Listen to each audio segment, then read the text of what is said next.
Olha só, queridos irmãos, hoje pela manhã eu quero refletir sobre o seguinte tema com os irmãos: uma tentação muito sutil e perigosa. E para isso nós vamos ler uma história lá do Antigo Testamento, no primeiro livro de Samuel,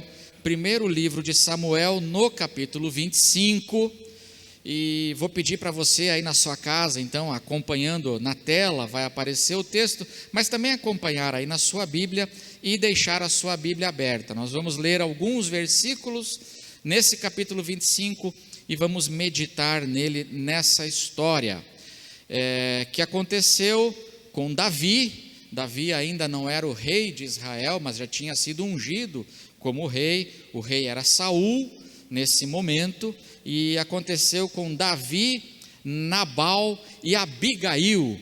É uma história, acho que bem conhecida, né? Clássica aí do Antigo Testamento, e nós queremos refletir então nessa história. Eu vou começar lendo do verso 1 até o verso 11, 1 Samuel 25, do verso 1 ao verso 11, e vou pedir para os irmãos então acompanharem. Samuel morreu, Samuel, que era o grande profeta daquele momento da história, o último juiz da época dos juízes. É uma época de transição aqui, e ele era o último juiz da época dos juízes, e foi ele que ungiu Davi como rei, foi ele que ungiu Saul como o primeiro rei de Israel. Era o grande homem de Deus naquele momento muito complicado da história do povo de Deus, e ele era a grande referência da palavra de Deus. Samuel morreu, e todos os filhos de Israel se juntaram e o prantearam, e o sepultaram na sua casa, em Ramá. Davi se levantou e foi ao deserto de Parã. Havia um homem, naquela região para a qual Davi foi, havia um homem em Maom, que tinha as suas propriedades no Carmelo. Era um homem muito rico. Olha só, ele era um homem muito rico, tinha 3.000 ovelhas e 1.000 cabras, e ele estava tosquiando as suas ovelhas no Carmelo. Chegou a época da tosquia, a época de colher, de ganhar o dinheiro agora, com todo o trabalho dele, a época da tosquia, e ele estava tosquiando as suas ovelhas no Carmelo. O nome desse homem era Nabal, e a mulher dele se chamava Abigail. Ela era inteligente e bonita, porém Nabal era grosseiro e mau em tudo o que fazia. Um homem horrível, um homem grosso, um homem maligno. Ele era descendente de Calebe. Verso 4, quando Davi no deserto ouviu dizer que Nabal tosquiava as suas ovelhas, ele enviou 10 rapazes e lhes disse, 10 rapazes que eram ali os parceiros das peregrinações de Davi. Davi estava fugindo de Saul nessa época. Ele enviou 10 rapazes com um recado para Nabal: vão ao Carmelo falar com Nabal e perguntem-lhe em meu nome como está. Digam para aquele afortunado: paz para você, paz para a sua casa e paz para tudo o que é seu. Soube que você está fazendo a tosquia das suas ovelhas. Os seus pastores estiveram conosco, e nós não os maltratamos, e nada lhes faltou durante todo o tempo que estiveram no Carmelo. Pergunte aos seus moços, pergunte aos seus pastores, e eles lhe dirão. Portanto, que os meus rapazes encontrem favor em sua presença. Davi está pedindo um favor aqui, né? uma graça, uma bênção. Que os meus rapazes encontrem favor em sua presença, porque chegamos em boa hora. Por favor, por favor, Davi pede por favor, olha como Davi é delicado, é educado, por favor, dê a estes seus servos e a Davi, seu filho, qualquer coisa que você tiver à mão. Verso 9, os rapazes de Davi foram e falaram a Nabal todas essas palavras em nome de Davi, depois ficaram esperando. E Nabal deu a seguinte resposta aos servos de Davi. Olha a resposta que ele dá. Quem é Davi? Quem é Davi? E quem é o filho de Jessé? Muitos são hoje em dia os servos que fogem do seu senhor. Davi é um malandro, Davi é um fugitivo do rei Saul. Está todo mundo sabendo que esse Davi aí é um fujão, está fugindo porque aprontou. Quem é Davi? Vocês acham que eu vou pegar o meu pão, a minha água e a carne dos animais que abati para os meus tosquiadores e dar a homens que eu não sei nem de onde vêm? E aí eu encerro aqui com essa resposta, essa grosseria de Nabal em relação a Davi.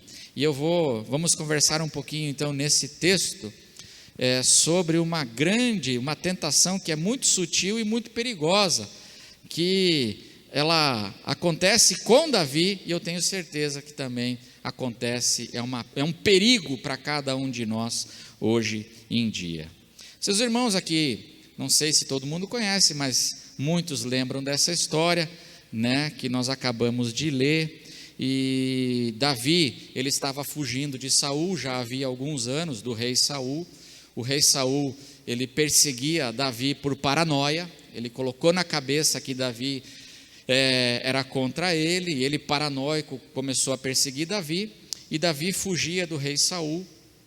E o capítulo 25 aqui que nós lemos, do texto aqui de 1 Samuel, diz que Davi, no meio dessas fugas, chegou um dia em que ele recebe uma notícia. Ele e toda a nação recebem uma notícia, como nós temos recebido notícias, nós e a nossa nação, que possivelmente o grande homem, a grande referência de Deus, de direção, de palavra de Deus, daquela época, acabou de morrer.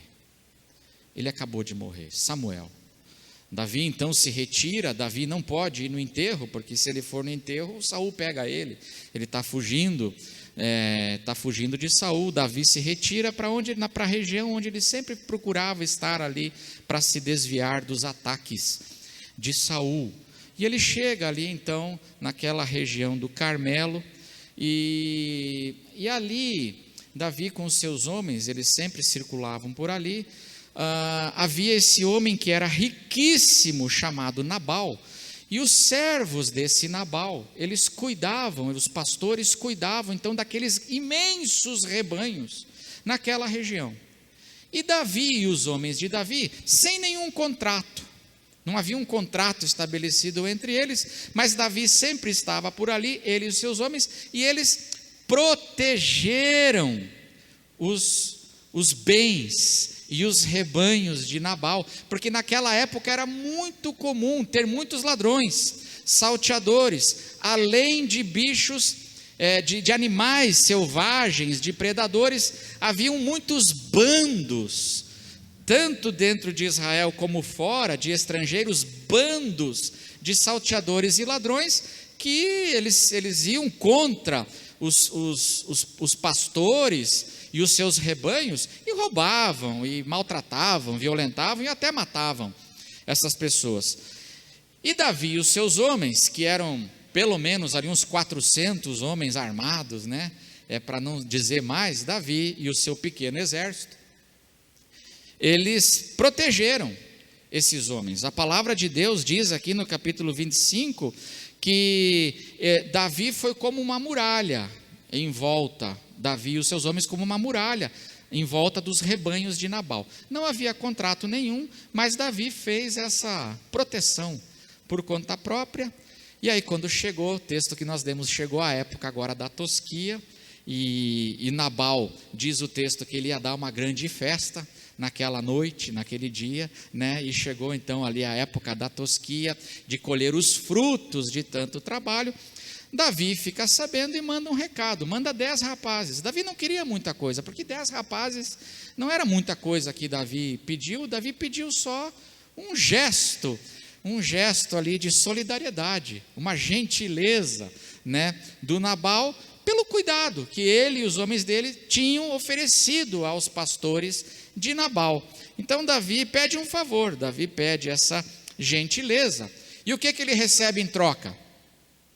Davi recebe em troca, diz o texto aqui, que a grosseria, a tolice, né, o insulto e a humilhação de Nabal. No Antigo Testamento, quando alguém perguntava assim, quem é fulano?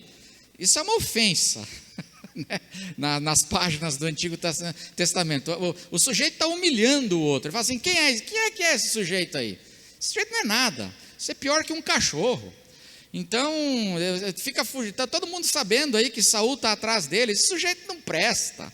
E ele humilha, ele ofende, ele insulta, e ele vira as costas para Davi. E aí o que aconteceu, irmãos? Aconteceu que Davi ficou na carne. A palavra de Deus diz que Davi, ele fica completamente irado, ele fica transtornado, e Davi toma a decisão, ele determina no coração dele que ele ia matar Nabal, mas não só Nabal, todos os homens da casa de Nabal. Isso está no 1 Samuel 25, nos versos 21 e 22, eu vou pedir para o Paulo colocar aí, 1 Samuel 25, versos 21 e 22, olha o que acontece aqui, então, toda essa história, e o que acontece? Ora, Davi tinha dito, Davi ele determinou no coração dele, com certeza, de nada adiantou ter protegido tudo o que esse homem possui no deserto, e de nada sentiu falta de tudo o que lhe pertence, porque a gente cuidou dos pastores dele, dos rebanhos dele, de tudo que pertence a ele, dos bens dele, a gente cuidou, mas de nada adiantou isso, disse Davi, ele me pagou o bem com o mal, eu generosamente fiz um bem, não cobrei ele, eu simplesmente pedi um ato generoso dele também, mas ele me pagou o bem com o mal. E agora olha o que diz o verso 22, que Deus me castigue. Olha que oração, né, irmãos? Que coisa, que Deus me castigue, se até o amanhecer eu não matar todos os do sexo masculino que estão com ele. Você consegue imaginar quanta gente era? Você consegue imaginar que os irmãos aqui, a equipe, né, e você em casa, você consegue imaginar? Davi, ele pegou, diz ali o verso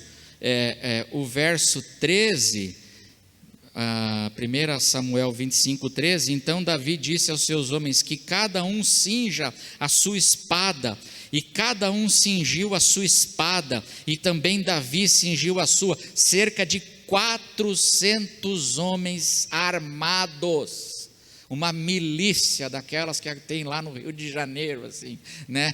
400 homens armados, com sangue nos olhos, né? Como se diz, eles seguiram Davi e foram em direção a Nabal. Você consegue imaginar que mortandade que Davi estava para realizar? Porque diz o texto que Nabal tinha 3.000 ovelhas e 1.000 cabras. Que tamanho de equipe precisa para você pastorear 3.000 ovelhas e 1.000 cabras? Era muita gente, eram muitos homens, muitos servos, e esses homens, a maioria deles pessoas muito boas. diz o texto que foi um desses servos que, quando viu toda essa situação, correu para Abigail e falou assim: olha, o nosso patrão é um homem maligno, ele não ouve a gente, por favor, o mal está estabelecido, Davi está vindo aí com o seu exército, e vai ser grande a destruição, por causa da tolice, da maldade e da grosseria de Nabal. Ele não ouve. Quem diz isso é o servo. Ou seja, os servos conheciam Nabal. Os servos eram pessoas boas. Eles que intercedem para evitar, em primeiro lugar. Aí Abigail, a esposa de Nabal, que era bonita e era inteligente, diz o texto que nós lemos, ela usa sua inteligência e sabedoria, então, e vai em direção a Davi com presentes para dissuadir Davi desse mal que Davi tinha determinado no coração. Qual é a grande tentação que Davi cai aqui? E que é uma tentação muito sutil e perigosa, e esse é o tema da nossa mensagem hoje. Davi caiu na tentação de achar que ele tinha o direito de desejar o mal e de fazer o mal para Nabal e para as pessoas. Essa é a grande tentação que Davi cai, e essa talvez seja, irmãos, uma das tentações ela é sutil, mas ela é muito perigosa para as nossas vidas, que é essa convicção que às vezes surge no coração de um homem de Deus, porque Davi é o homem segundo o coração de Deus, mas às vezes surge no coração, por alguns motivos, começa a surgir no coração a ideia, a convicção de que eu tenho o direito de começar a desejar o mal, e de fazer o mal, e de querer o mal para algumas pessoas, e isso se instala aqui no coração de Davi. E a palavra de Deus diz que essa possivelmente é uma das mais perigosas tentações que eu e você precisamos lidar nas nossas vidas, porque essa, irmãos, sabe o que é? Essa é a tentação que pessoas boas sofrem. Duas razões levam Davi a desenvolver essa ideia de que ele tinha o direito de se vingar, ele tinha o direito de querer o mal daquele homem. Duas razões levam ele a desenvolver essa ideia. A primeira razão é o currículo de Davi, e a segunda razão é o contexto de Davi. Qual é o currículo de Davi, irmãos? Primeiro, Davi era um músico. O pessoal da música aí, a Bíblia fala que Davi era um poeta. Davi escreveu grande parte dos salmos que nós temos na nossa Bíblia. Davi, ele era um pastor, como eram os pastores de Nabal. Antes de virar general, ele era pastor. E ele escrevia salmos, ele tocava o seu violão muito bem, a sua harpa, né? Ele era um grande músico, e ele era um poeta, ele era um compositor, ele era um homem sensível. Davi não era um homem bronco, Davi não era um homem grosseiro, era um homem sensível, um poeta. Foi ele que escreveu o Salmo 23, que é o texto, com certeza, o texto mais conhecido pela humanidade, por toda a humanidade, em toda a história da palavra de Deus. Foi ele. O Senhor é meu pastor, nada me faltará. Grande poeta. Mas mais do que isso, Davi, além de ser um poeta, um compositor, um adorador, ele era um homem íntegro. Até o capítulo 25 aqui, que nós lemos de 1 Samuel, meus irmãos, até esse momento Davi era um homem que ninguém podia falar nada do seu caráter, ninguém podia falar nada da sua integridade. Um homem que estava sendo perseguido injustamente, que perdeu bens, família, injustamente, mas sempre reagiu a tudo isso se mantendo fiel a Deus. Em todas as perseguições, em todas as injustiças, ele manteve o seu caráter e se manteve fiel a Deus. e sempre reagindo conforme a direção da palavra de Deus para ele. Um homem de integridade, um poeta, um grande general, um homem íntegro. Esse era o currículo de Davi. E é interessante que no capítulo 24, nós lemos o capítulo 25. Se você abrir sua Bíblia aí no capítulo 24, o que aconteceu no capítulo 24? Ele poupou a vida de Saul. Acabou de poupar a vida de Saul, diz o capítulo 24, e o capítulo 24 é aquele capítulo engraçado da Bíblia, quando Saul entra numa caverna. Saul estava perseguindo Davi, ele queria matar Davi. Na sua paranoia, ele entra numa caverna para fazer as suas necessidades, e lá no fundo da caverna, olha a situação, estava Davi e tinha lá os seus 400 homens armados, com metralhadora, fuzil, AR-15, o pessoal estava lá, e o pessoal odiava esse Saul, e aí está lá, Saul, nu, fazendo suas necessidades, na frente deles, totalmente rendido nas mãos deles. Diz a palavra de Deus que os homens de Davi falaram assim: Deus entregou ele nas nossas mãos, vamos matar ele.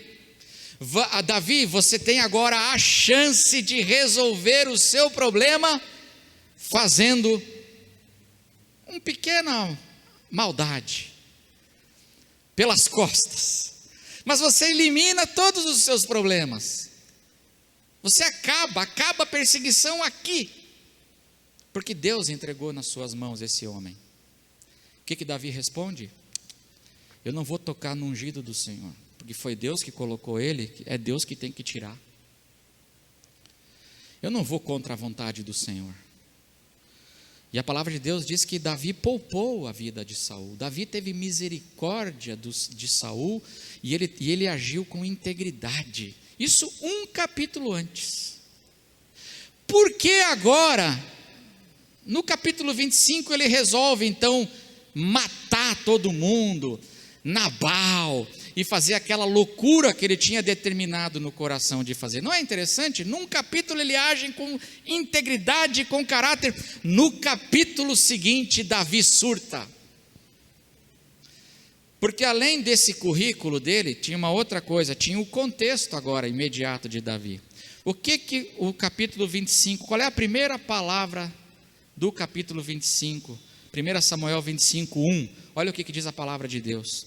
Samuel, o quê? Morreu. Naquele momento ali, Davi estava de luto. Naquele momento ali, o contexto agora de Davi é que o maior homem de Deus daquele momento, a grande referência e aquela pessoa que aconselhava Davi, que orientava Davi, que trazia uma segurança espiritual para Israel, esse homem morreu. O maior profeta e o último juiz de Israel, o maior profeta que trazia a palavra de Deus para aquele momento, acabou de morrer. Davi agora está num momento de tristeza. Davi está num momento agora de incertezas. Se Samuel morreu, o que vai acontecer daqui para frente? Porque era Samuel que segurava um pouco a loucura de Saul. Era Samuel. O que vai acontecer?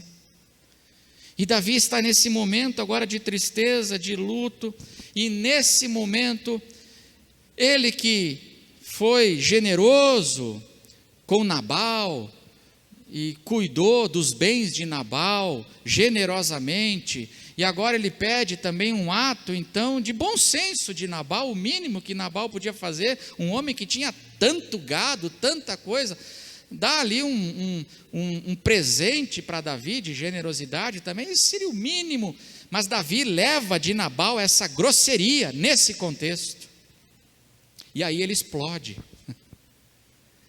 aí Davi surta. É interessante como num capítulo Davi age no espírito e no outro capítulo ele age na carne. No capítulo seguinte, irmãos, isso pode acontecer com a gente também. Nós estamos andando no espírito, andando em integridade e de repente acontecem coisas que deixam a gente explodindo de raiva, de ira, e a gente começa a achar que tem o direito de desejar o mal, e de agir o mal, e de querer o mal das pessoas, especialmente daqueles que nós achamos assim, que são os Nabais da nossa vida, esses homens que são filhos de Belial, como diz o texto aqui, que merecem morrer mesmo, tem que morrer, vão matar. E Davi, ele cai nessa tentação, e ele começa a pensar assim, ele e seus 400 homens se armam, e vão em direção à destruição daquele homem, e ele estava caminhando, irmãos, para fazer uma grande injustiça, porque ele ia matar muita gente inocente, na loucura dele. Davi estava determinado ali a fazer o mal. E por que eu estou dizendo isso, irmãos? Porque eu acho que isso aqui é muito atual, nas nossas vidas hoje também, na vida de muita gente, porque nós estamos falando aqui de gente boa, homem segundo o coração de Deus, gente de caráter, gente íntegra, que não está isenta de passar por esse tipo de tentação, e de começar a agir na carne, e ficar com o coração cheio de ódio, gente boa, e de começar a achar que tem o direito de desejar o mal, e de que através do mal, vamos vingar e vamos fazer a justiça no nosso contexto. Isso tem acontecido nesse momento da história, penso eu, é muito atual esse texto e essa história. Eu vejo, irmãos, eu tenho como pastor, que conversa com muita gente, eu tenho visto pessoas boas caindo hoje nessa tentação. Pessoas boas, pessoas de caráter, pessoas íntegras, que passam a acreditar que elas, nesse momento da história, estamos no capítulo 25 aqui, um capítulo de luto, um capítulo de perdas, um capítulo de tristezas. Nesse momento da história, a gente tem a licença para desejar o mal, e temos licença para querer fazer justiça usando os caminhos do mal. Tem gente que sempre foi correta, e às vezes cai nessa tentação de achar que porque eu sempre fui um cara correto, eu tenho o direito a uma escorregada. Você já viu isso ou não? Como eu sempre fui correto, eu tenho um saldo positivo de virtudes, então eu posso sim dar uma escorregada. Que mal tem? A matemática aqui é mais ou menos a seguinte: se eu poupei Saul no capítulo 24, eu posso dar umas bolachas em Nabal no capítulo 25, aleluia. Se eu poupei Saul, veja como eu sou um cara nobre, eu tenho caráter, eu sigo a Deus, eu sou um poeta, sensível, não dado a grosserias, mas eu poupei Saul no capítulo 24, agora eu tenho direito sim de ser um pouquinho grosso no capítulo 25, né? Tenho ou não tenho? É mais ou menos essa é a tentação que Davi está lidando aqui, e que muita gente lida hoje. Quer ver alguns exemplos? Vou dar alguns exemplos simples para você entender esse princípio. Por exemplo, um marido que sempre foi fiel, sempre foi trabalhador, sempre foi provedor, foi temente a Deus, foi correto, mas agora está passando por um momento difícil, e aí ele chega em casa e ele está entristecido, ele não está bem, está duro, é muita pressão, muita cobrança, ele está cansado, e aí ele está procurando o apoio, um gesto também de apoio, de solidariedade em casa, da esposa, dos filhos, e aí ele não encontra apoio em casa, ele não encontra na casa dele uma ajuda, pelo contrário, o que ele encontra em casa é mais cobrança, às vezes é grosseria, como a grosseria de Nabal. E aí esse homem, que é bom, que é de Deus, ele começa a achar que ele tem o direito de desejar o mal. E aí ele começa a achar que ele tem o direito, talvez, de buscar consolo em alguma outra mulher. Ele tem o direito a uma escorregada. Ele tem o direito a uma traição. Afinal, eu sempre fui fiel. E agora, eu não estou encontrando aqui o apoio. Pelo contrário, estou encontrando aqui, no meu contexto, eu estou encontrando só gente virando as costas para mim. O que é isso? Não, chega, eu não sou de ferro. E aí o cara começa a achar, acreditar que ele tem sim o direito de desejar o mal e de dar uma escorregada. A mesma coisa pode ser a esposa, muita esposa aí fiel, dedicada, e que passou a vida inteira sempre cuidando de tudo. Mas nesse contexto, começa a procurar em casa, no marido, um apoio, uma compreensão, gestos que tragam um pouco de alívio, mas aí o que encontra é um maridão Nabal, marido com o espírito de Nabal, um grosso. E aí essa mulher começa a achar que ela tem o direito, talvez o direito a desejar o mal, o direito de querer que o Nabal morra, né? Ou o direito a um pecado, a uma traição, afinal ninguém é de ferro, e assim vai, e muita gente vai andando nesse espírito, dentro dessas realidades. Pode ser o funcionário de uma empresa, a pessoa foi honesta a vida inteira, agora nesse momento difícil, momento de crise, aí o patrão não é compreensivo, é um patrão estilo Nabal, aí o sujeito começa a achar que ele tem o direito sim de desejar o mal e de fazer algumas coisas ali, roubar a empresa, ou lesar, ou sabotar. Ele tem o direito, porque afinal, a vida inteira eu fui um cara bom, e eu só recebo isso de volta. Não, chega, eu vou me vingar, eu vou andar nesse caminho. Quantos pastores eu já vi acontecer isso? Amigos, pastores, pessoas que eram pastores, que eram íntegros, homens de caráter, gente boa, mas foram recebendo só muita grosseria, às vezes, muita incompreensão, e foram se tornando, foram desenvolvendo essa ideia que eles tinham o direito, sim, de desejar o mal e de fazer algumas coisas que não são, que desagradam a Deus, mas eu tenho o direito, afinal de contas, né? Eu tenho o direito de ser malvado com esse Nabal, porque esse Nabal não merece outra coisa. E a pessoa vai desenvolvendo essas convicções, essas ideias. E para um último exemplo, hoje, muito comum disso aqui, por exemplo, na dimensão política.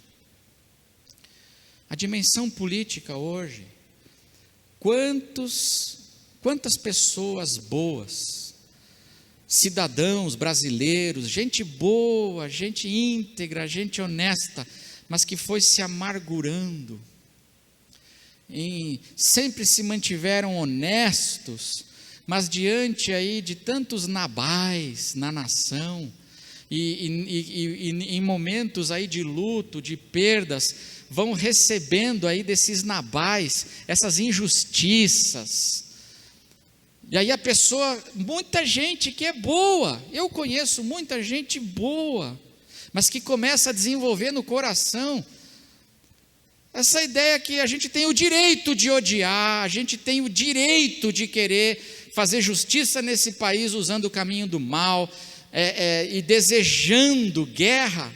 Quanta gente boa desejando que um monte de gente morra, porque é Nabal e tem que morrer. Quanta gente sendo tomada por esse sentimento, isso na dimensão política do nosso país, e pessoas como Davi, que não são acostumados com grosseria, mas estão ficando gente grossa, que estão se tornando pessoas vingativas, e eram como Davi, pessoas boas. O que eu quero dizer hoje para nós, irmãos, é isso, é deixar essa palavra de Deus para nós, nesse contexto que estamos vivendo, para o nosso coração, para a nossa vida nessa semana que está começando. Essa é uma tentação sutil, mas ela é muito perigosa, e essa tentação é uma tentação que acontece com gente boa, com gente sincera, com gente honesta. Essa tentação de que, devido ao seu currículo e devido ao contexto, eu começo a achar que eu tenho uma concessão, eu tenho um direito de desejar o mal e de querer o mal de muita gente e de responder com o mal para as injustiças que a gente vai vendo acontecer dentro do nosso momento de vida. E a gente tem que tomar muito cuidado, porque esse tipo de realidade, a palavra de Deus fala que vai acontecendo. Isso aconteceu, me parece também, eu vejo isso acontecendo com o próprio Senhor Jesus, que foi tentado nisso também por Satanás. A Bíblia fala que quando Jesus foi tentado, ele estava no deserto, já 40 dias, sem comer, sem beber, com muita fome, muita carência. Satanás aparece, Jesus resiste àquela tentação. Aí ele é levado para o pináculo do templo, Jesus resiste. E aí vem a última tentação, que é quando Satanás leva Jesus no pico de um alto monte e mostra todos os reinos da terra. E aí ele diz para Jesus assim, o quê? É só dar uma ajoelhadinha. É só dar você não precisa fazer grandes coisas, não. É só transigir um pouquinho com o mal. Afinal, Jesus, você já foi fiel no deserto, você foi fiel no pináculo do templo, mas tudo isso eu te darei se você só der uma ajoelhadinha, prostrado me adorares. É só dar uma curvadinha para o mal, Jesus, não é muita coisa, você tem o direito. Você foi fiel até agora, você foi sensacional e espetacular, você tem o direito. E você vai ganhar muita coisa se você fizer isso. É só um namorozinho com Satanás. E Jesus diz, não, arreda Satanás, só o Senhor teu Deus adorarás. Eu só me curvo e eu me prostro diante do meu Deus e da direção do meu Pai. E Jesus em nenhum momento, em nenhuma vírgula, ele transige com o mal. Mas nós somos tentados a isso, irmãos.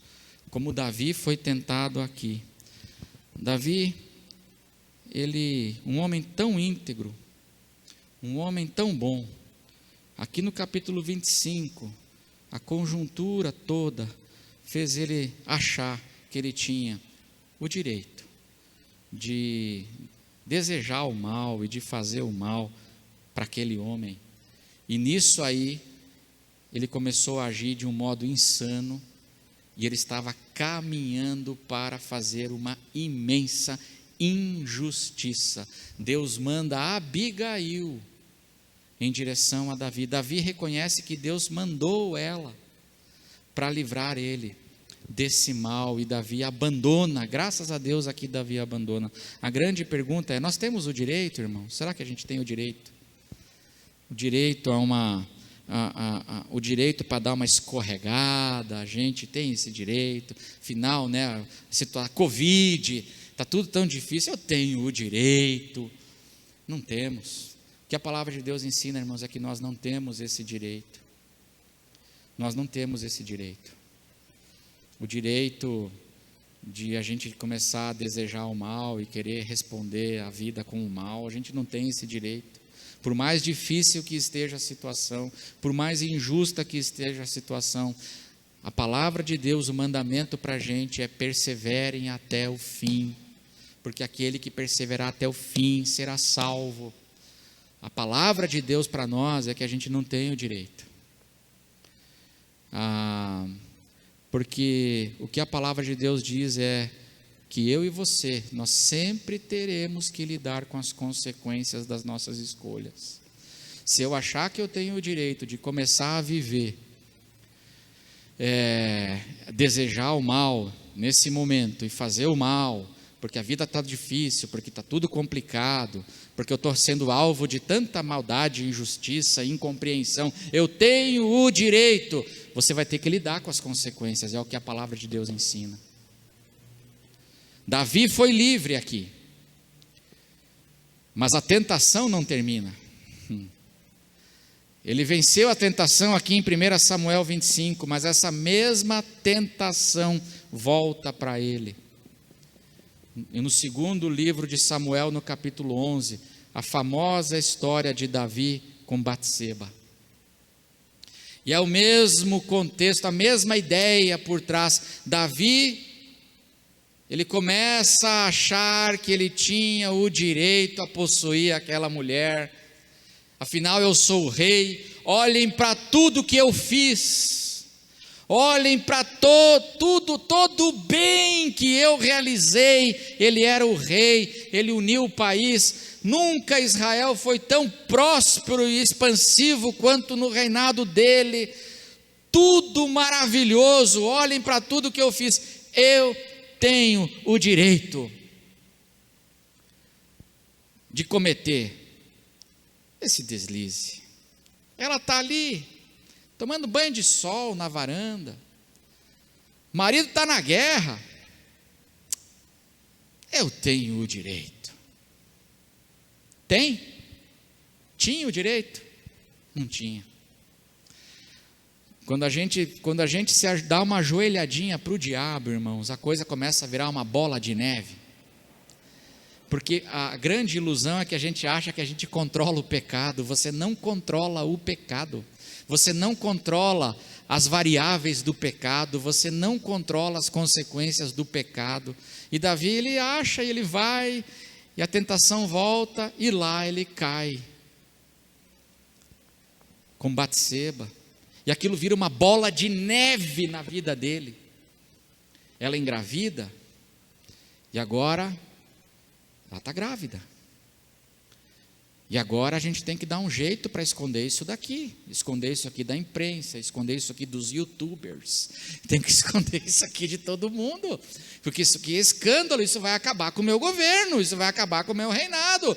E aí mata o marido, ele assassina Urias. Você consegue perceber, irmão, quando a gente começa a achar que a gente tem o direito e a gente vai por esse caminho, esse é o caminho da desgraça na nossa vida, a gente perde o controle, isso vira uma bola de neve horrível, e Davi vai então agora aquela avalanche, montanha abaixo, ele que sempre foi um homem íntegro, e aquilo vai desmoronando, e o pecado aumentando, e ele chega ao ponto de virar um assassino, e ele cala o seu pecado, fica um ano com aquilo lá, tentando fugir de Deus, calando o seu pecado, até que Deus manda Natã, o profeta, dizer assim: se arrependa, porque você pecou. Agora, ele se arrepende, porque ele é o homem segundo o coração de Deus, mas as consequências para a sua vida, para a sua família, para o seu lar, mesmo ele se arrependendo, ele teve que lidar com as consequências, porque a partir do pecado dele com Batseba, a partir daquele pecado, Davi, a vida familiar dele vira uma confusão imensa, é muita tristeza, muito conflito, muita angústia se instala por causa do pecado. Então eu digo, para quem hoje acha, que porque sempre foi íntegro e porque o contexto hoje é difícil, a gente tem o direito a uma escorregada, a gente tem o direito para desejar o mal, querer que um monte de gente morra, a gente tem o direito para nutrir essas coisas no coração? Não tem, irmão, não tem. A gente não tem o direito. O que a palavra de Deus diz para nós é: persevere no caminho de Deus até o fim, não entre nesse caminho, porque se você entrar, mesmo que você se arrependa, e a gente tem que se arrepender, mas a gente vai ter que lidar com as consequências das nossas escolhas e decisões. E o caminho do pecado, o salário do pecado, a gente sabe qual é morte. O salário do pecado não é vida. Por isso, se você está hoje, você se reconhece vivendo nessa tentação hoje, em nome de Jesus, eu estou aqui hoje como, assim, com aquele espírito de Abigail. Hoje eu sou uma espécie de Abigail de Deus para a sua vida, dizendo: Davi, abandona isso, abandona esse caminho mau que você começou a entrar, em nome de Jesus, abandona isso, porque não é por aí, Davi. Volta para casa, se acalma, deixa isso nas mãos de Deus, e você, na tua vida, continue perseverando no caminho do bem, mas saia desse caminho, saia desse laço do diabo, em nome de Jesus. Amém, queridos irmãos? Vamos orar? Vamos orar.